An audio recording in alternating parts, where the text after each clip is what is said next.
Bagong product ng Zenith, sa mga naghahanap dyan ng malakas na brake light, malakas na signal light, at malakas na reverse light, meron tong 5,200 lumens. CAN boost ready, at ang pinakamaganda pa sa lahat dito guys hindi to nag-hyper flash kagaya ng mga ibang product. So sa mga gusto mag-avail ng bagong product natin, don't forget po to message us, and sa mga gusto mag-avail ng additional discount, ilalagay ko po yung link ng website namin para makapag-subscribe kayo nang ma-avail nyo yung 10% discount namin. So ano pang hinihintay nyo? Order na! Thank you! Mukhang okay Subukan natin. So, paano ba umorder dito? Zenith Apex Enterprise. Huwag na ako umorder. Ma-Jaken ko na lang. Ganyan lang yan, Bam! O, diba? Yan na kaagad. So, I got a mail from Zenith Apex LED. Dineliver ng LBC. Na-receive ko nung isang araw. And tignan natin kung anong laman. So, buksan natin to kung ano tong na-receive ko mula sa kanila. Tignan natin kung ito nga yung hinahanap kong produkto.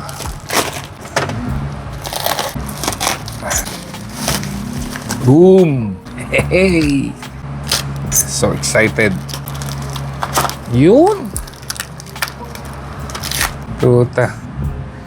First impression pa lang, mukhang high quality na to So I got 3 items from Zenith Apex LED. Dahil ang gusto kong lagyan yung Fortuner ko. Ngayon, gusto kong palitan ng LED yung turn signals and reverse lights. Because as you all know, sa 2019 Toyota Fortuner, hindi pa LED ang mga lights nila. Maliban sa headlights, daytime running lights, and tail lights. Yun lang ang LED. Yung reverse light, turn signal, saka plate light is, how do you call it? Incandescent bulb ba yung tawag doon? Traditional bulb pa rin naka-install. Kaya i-installan ko siya ng LED. Hindi nga pala ako nag-order sa kanila. Gusto kong umorder pero wala pa akong pera. I reached out to them sa Zenith Apex LED. I introduced myself. Sabi ko, gusto kong i-feature yung product nila sa aking kotse na i-install ko. They happily answered na they are willing to send some items for me to try. Kaya nagulat ako. Para sa aking small-time na YouTuber, may ganitong company na nagtiwala sa akin. So, hindi sila nag-atubili. Kinabukasan, nagpadala kaagad sila sa akin ito. Kaya ngayon pa lang, ipapasalamat na ako sa Zenith Apex LED sa inyong trust sa aking channel. And let's see kung totoo nga ba ang sinasabi nyo tungkol sa inyong product. So, as I've said, yung Fortuner 2019, incandescent bulb lang yung signal light. Ayan. Kabilaan. Pati sa likod, ganun din. Natatamlayan ako pag nagwi-blink yung mga incandescent bulb. Kita mo, ang bagal, di ba? Bagal lumiwanag, ang tagal mawala. Ito naman yung reverse light ko. Matagal na yan. Tagal na nga yung takip niya dito. Matagal ko nang gamit yan. Kaya napakahina. Kapag gabi, wala. Kukunti lang yung liwanag. Yung mga incandescent bulb na yan, maliban sa interior lights na incandescent bulb din, papalitan ko ngayon. Ito, LED na rin yan. Alam nyo naman, pag incandescent bulb, sabi ko nga kanina, medyo matamlay pag nagbiblink. Tsaka mas malakas siyang kumain ng amperes sa battery. Mas malakas siyang kumonsumo ng energy.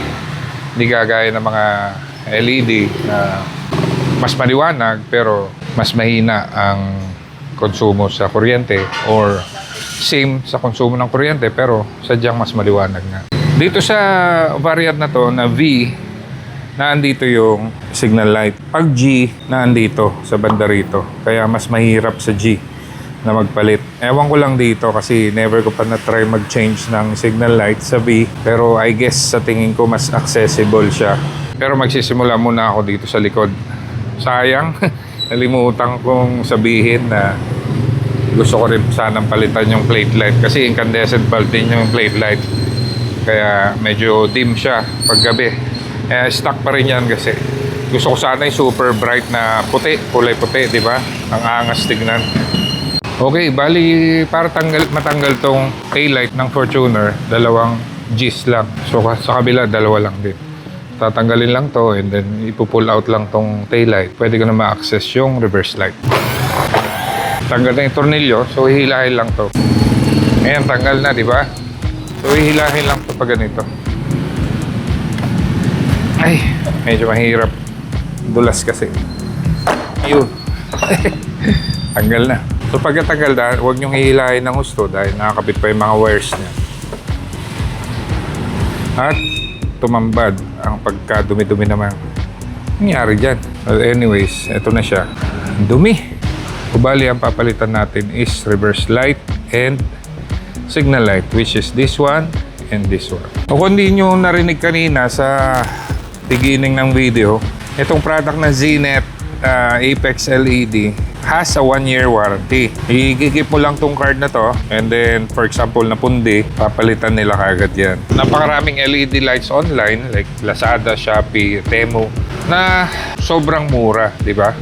Ako, isa na ako doon sa mga tumatangkilik noon dahil mumura, mga T10, T20, napakamura. Pero based on my experience, I'm sure pareho rin sa inyo, ang dali mapundi.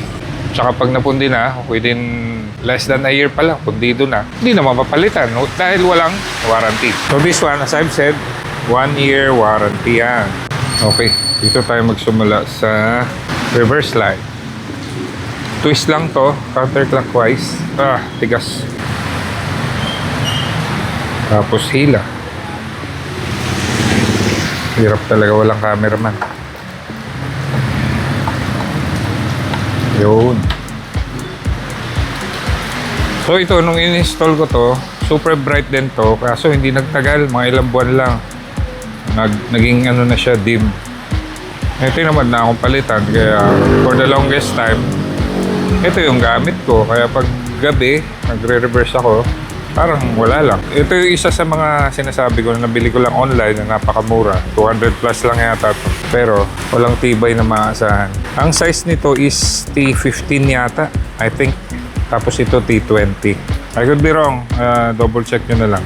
Tapos polarity wise, I think walang polarity to. So kahit pa paano nyo siya isaksak, iilaw pa rin. So may logo siya ng Zenith dito.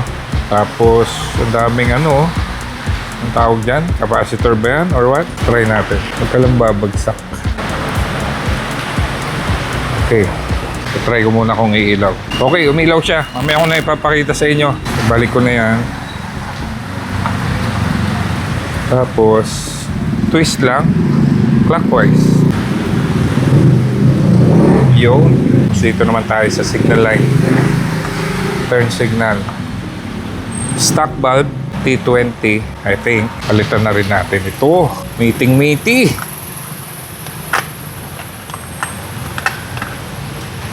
Bali yan siya. Meron siyang circuit board sa loob, oh. Hindi gaya sa iba, bumbilya lang, tapos pins. Ayos na. Ito, polarity wise, hindi rin polarity sensitive. So kahit anong way, yun, pasok ka agad. At tignan ko muna kung gumagana. Hey. Yes, gumagana siya. Excited ako pakita sa inyo. Ito talaga, sa silaw ako. Okay, balik ka na. Yun. Doon naman tayo sa kabila.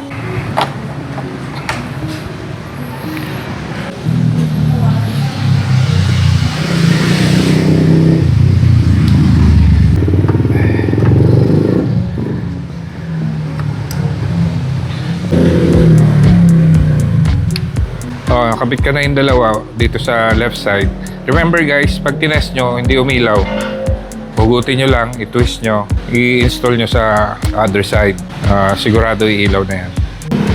Nalinis ko na kasi while you're in there, might as well clean it up, di ba?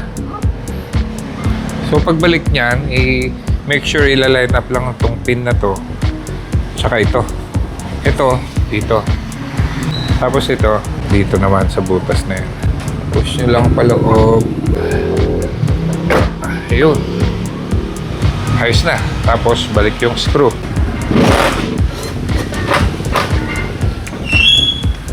Ayos na yan. Ito naman sa kabila. Ganun din. Line up.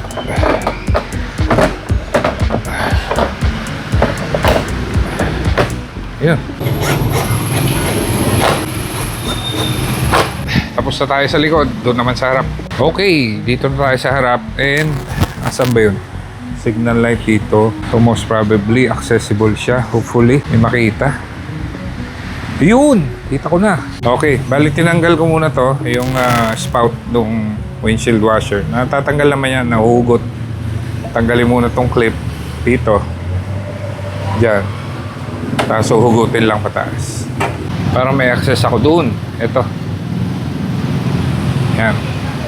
So, tanggalin lang to. Yung clip ng wire. And then twist. Counterclockwise. Yun na siya. Oo, diba? Palitan na natin. So, tago nyo lang to. Yung pinalitan yung bulb. Tago nyo lang, especially kung gumagana pa naman, diba? Para pang reserva.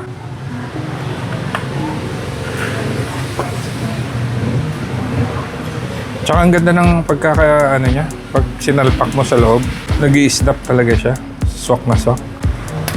Oh, diba? Tapos balik na natin. Ayos, umilaw siya.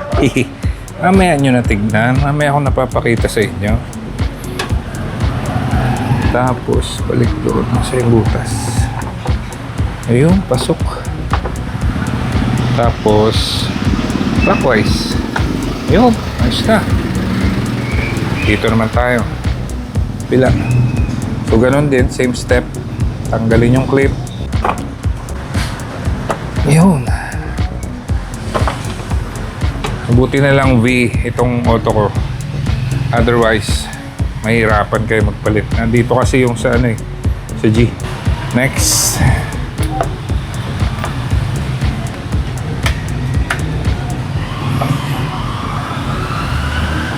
Ayun. Ayos, gumana. Balikan natin.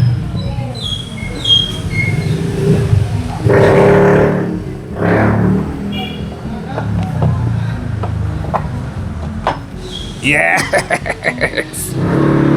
Napakadali lang pala sa harap. Balik ko na tong spout. So, sisipatin nyo lang kung nasaan yung spout, yung bilog. Ayun, Yun. Yun lang. Meron namang o-ring yan. Yun, pasok. Tapos dito naman sa harap, sa taas.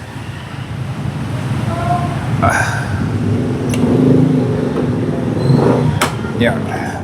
Okay, ready na ba kayo? Testingin natin. Tignan nyo kung gaano kaliwanag. Boom! Liwanag ba, guys? Tignan natin yung reverse.